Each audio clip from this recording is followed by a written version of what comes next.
जी बिस्मिल्लाहिर्रहमानिर्रहीम, अस्सलाम वालेकुम। मैं हूं बिलाल अहमद। उम्मीद है आप सब खैरियत से होंगे। कराची में 2 ज़िमनी इलेक्शन हो रहे हैं कौमी असम्बली की नशिस्तों पर। उसके बाद ज़िमनी इलेक्शन के फौरन बाद ही बल्दियाती इंतखाबात हैं।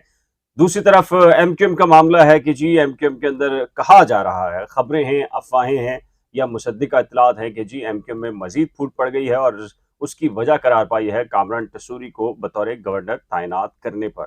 और इत्तला ये है कि जी इतवार को खालिद मकबूल सिद्दीकी साहब जो कि कन्वीनियर है एमक्यूएम पाकिस्तान के, उन्होंने एक मुश्तरका इजलास भी तलब कर लिया है। दूसरी जानिब पाकिस्तान पीपल्स पार्टी है जो कि बारिशों के बाद, जिसके उससे पहले ये दावे थे कि जी मेयरशिप उनके पास जा रही है कौमी असम्बली की, ये दोनों तीनों नशिस्तें वो ले जाएंगे। उसके बाद की सूरत हाल क्या है? मेरे साथ मौजूद हैं अब्दुल जब्बार नासिर, रोजनामा दुनिया अखबार के सीनियर सहाफ़ी हैं, रिपोर्टर हैं और कराची में बल्दियाती स्ट्रक्चर के हवाले से जब इंतखाबात होते हैं और प्रेडिक्शंस होती हैं तो अब्दुल जब्बार नासिर की खिदमत हासिल की जाती हैं। बहुत सारे लोग सहाफ़ी जब भी बैठते हैं, क्योंकि अब्दुल जब्बार नासिर उन सहाफ़ियों में से हैं जो कि ग्राउंड रियलिटी के ऊपर जाकर काम करते हैं, ज़मीनी हक़ाइक़ बहुत बेहतर अंदाज से पता होते हैं। पॉलिटिकल सोच या अप्रोच कुछ भी हो, लेकिन गैर जानिबदाराना तज्ज़िया पेश करते हैं कि कौन जीतता है कौन नहीं।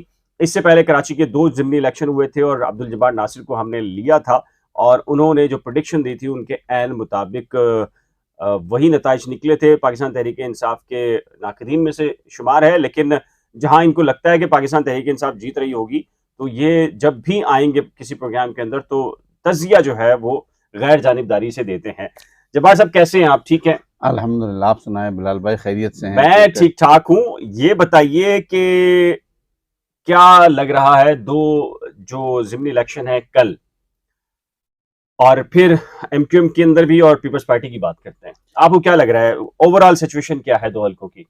देखें, मजमूई तौर पे अगर कल के 2 जो हलके हैं यानी 237 और 239 जी, जी। यानी 239, जी, जी। अगर इनको हम अब तक की सूरत हाल, क्योंकि आज तक आपको पता है कि आज तक भी सूरत हाल कन्फर्म नहीं थी कि इलेक्शन होंगे नहीं नहीं होंगे। हो गया। वफाकी हुकूमत ने खतूत लिखे, फिर सूबाई हुकूमत ने खतूत लिखे। अब चूँकि मटेरियल भी तकसीम हो चुका है और अमला भी जो है अब ना, होंगे। अब बज़ाहिर मैं 90% तो यही कह सकता हूँ अब होंगे, इसलिए कि अमला भी अपने पोलिंग हाँ, स्टेशन में पहुँच पहुँच चुका चुका है, है। जी, जी।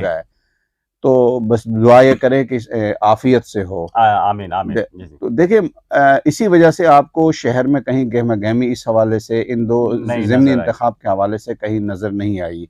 अलबत्ता 237 पे जो है ना, हमें थोड़ी-सी वो घर-घर मुहिम का सिलसिला हमें नज़र आया। ठीक है। 237 का मसला ये है कि 237 तकरीबन 40% वो इलाके हैं जो हम शहरी इलाके वो कहलाते हैं जो जहाँ से माजी में एमक्यूएम बड़े जी, जी, जी। मार्जिन से, जो दही इलाके वो कहलाते हैं जहाँ से बाकी लोग जैसे इब्राहिम हैदरी है या लांडी जी, जी, के ऐसे कुछ ही है। एरिया है, वो एरियाज है।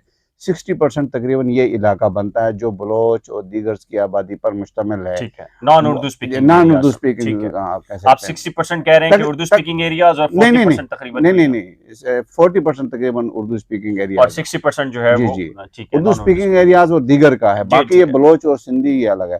ठीक तो है। ये जो क्योंकि हकीम बलोच वहाँ इलेक्शन लड़ रहे हैं, हुँ। तो हकीम बलोच पुराने वहाँ के मुंतखब नुमाइंदे भी रहे हैं, चाहे नून लीग में रहे हैं, पीपल्स पार्टी में जहाँ भी रहे। रहे हैं और उनका, और एक आपको पता है कि वो बलोचों के हवाले से एक कबायली सिस्टम का एक निज़ाम के तहत चल रहे हैं, तो उनकी मुहिम घर-घर मुहिम बड़ी अच्छी, बहुत अच्छी जा रही थी। उन्होंने खामोशी इख्तियार नहीं की। अच्छा। पिछले इलेक्शन में भी उनके ये बारे 237 की मैं 7 की बात कर रहे हैं। बात कर ठीक रहा हूँ। है। अच्छा, ये अजीब सा हल्का है, ये सी नुमा टाइप का है। अगर अच्छा। आप सी चेक करें ना तो सी, बल्कि अगर ये कैपिटल में काटा भी प्लानिंग से होगा ना, जी, ये बनाया बड़ा अजीब। पाकिस्तान पीपल्स पार्टी ये इस काम के अंदर ये तो माहिर है। बटाई आबाद से शुरू होता है आ, और छोटा गेट बीच में आता है, बीच में कुछ आबादियां हैं, वो वहां से कट के फिर वो इसीलिए ना कि एमक्यूएम का जो वोट बैंक जहां जहां था, पाकिस्तान पीपल्स पार्टी ने जो हल्के इस तरह बनाए हैं कि ताकि जो उर्दू स्पीकिंग के जो वोट बैंक है उसका, वो हाँ, तकसीम हो जाए। उसको तकसीम ने उन्होंने हाँ। एक ऐसा हल्का दरमियान में से ऐसा काटा है जो कम से कम वो अपने लिहाज से निकाल सके, और ये अच्छा। आके कुरंगे क्रिक में आके खत्म होता है। कुरंगे क्रिक में खत्म होता है। अच्छा, अब हाँ, कम वो तुक नहीं बनता। हम लोगों को समझाते हैं तो लोग परेशान होते हैं, कहते हैं यार आपको शायद इल्म नहीं, ऐसा ही है। और लांडी के कुछ इलाके इसमें शामिल है, जैसे मानसेरा कॉलोनी है, छिचर कॉलोनी है। ये इसीलिए कि ताकि एमक्यूएम का वोट डिस्टर्ब किया जा सके, पीपल्स पार्टी अपनी सीट निकाल ले। उस वक्त एमक्यूएम को मद्देनजर रख के बनाया था, लेकिन अब शायद वो क्योंकि कायदाबाद का जो इलाका है, जाफर तैयार का जो इलाका है, अब ये मेरे ख्याल से उनसे परेशान है कि वो हमारे गले पड़ जाएंगे। तो मजमूई तौर पे ये कह सकते हैं कि वो जो हल्का है वहाँ काफ़ी हद तक घर घर मुहिम चल रही थी। और मुकाबला भी मुझे वहीं पे नजर आता है। किसके दरमियान नजर आता है? वहाँ अगर इमरान खान नहीं होता, कोई और उम्मीदवार होता, तो मैं आपको कहता कि हकीम बलोच आसानी जीत जाएगा। अच्छा, ठीक मैं कह सकता था। अब मैं कह सकता, अभी मुकाबला 1 to 1 है और मुझे बईद नहीं है कि हकीम बलोच वहां सरप्राइज दे दे। हकीम जी हाँ, वो वहां पे मुझे पीटीआई की बज़ाहिर इस वक्त देखें, इसमें एमक्यूएम कहाँ खड़ी है? एमक्यूएम नहीं है वहां पे, बाकी सब वो टीएलपी थोड़ी सी है, टीएलपी है, टीएलपी। अच्छा, अब आ जाए 239 पर। 239 में तो मेरे ख्याल से अगर अभी तक की जो सूरत हाल हमने देखी है, देखें असल फैसला और नतीजा तो उस वक्त होगा जब ब्लड बॉक्स से वोट निकलेंगे। लेकिन बज़ाहिर जो हालात नजर आते हैं वहाँ नंबर 1 तो क्लियर है, वो इमरान खान के हक में है।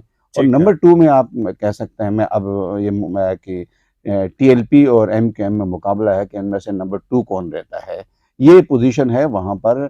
और एमक्यूएम के लिए बदकिस्मती ये रही है कि वहाँ पर एमक्यूएम, एक तो ये जो तकसीम थी वो पुरानी तकसीम जो पाक सरजमीन पार्टी हो गई वगैरह वगैरह हो गई, अब वहाँ आपस में एक और मजीद नई तकसीम खड़ी हो गई। वो कौन सी है?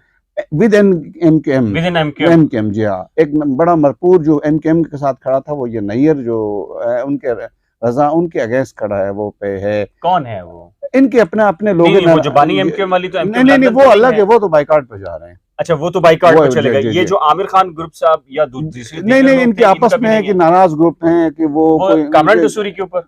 नहीं, ये इनका पहले से कुछ मामला गड़बड़ उस हल्के में चल रहे हैं, उस हल्के पे चल रहे हैं। तो मेरे ख्याल से वो चीज, क्योंकि नैयर रजा वहाँ पे चेयरमैन भी रहे, तो उस हवाले से भी तहफ़्फ़ुज़ात थे लोगों को कुछ।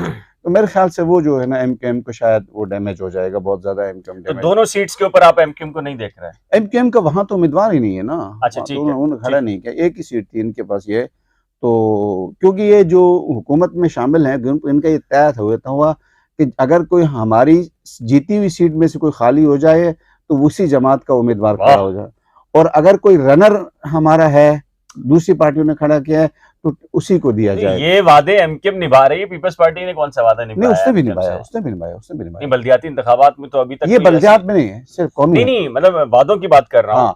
अभी तो एमक्यूएम का सबसे बड़ा जो प्राइम वादा था वो तो बल्दियाती कवानीन को करने के हवाले से था ना। खैर चले उस पर कभी बात करेंगे। तो ये कामरान टसूरी के हवाले से जरा बताइएगा। ये पहले मैं इसको हम कब के, अब जो कल जो असल इम्तिहान ये है कि कल अगर इमरान खान, बज़ाहिर तो मुझे लग ये रहा है कि वो इस हल्के से तो कम 239 से निकाल वो कम से कम तो बहुत इजीली निकाल लेंगे। लेकिन सवाल ये पैदा होता है, आया वो 10%, 8%, 6%, 9%? नहीं, सुने 9%, क्योंकि शहरी इलाका है। अगर ये परसेंटेज इमरान खान की मौजूदगी में बढ़ जाती है तो आप कह सकते हैं कि बहुत अच्छी विनिंग पोजीशन जी हो जाएगी, और ये कराची के मुस्तकबिल के हवाले से बहुत अहम फैसला होगा। लेकिन अगर ये ही उसी 11%, 13% पे रहते हैं और फिर भी जीत जाते हैं, तो फिर आप ये कहना कि कराची अब इमरान खान के हक में है या किसी के पास है, ये कहना बहुत मुश्किल है। टर्न आउट ज्यादा इस बात को साबित करेगा कि पाकिस्तान तहरीक इंसाफ का वोट नहीं, कराची किसके पास है?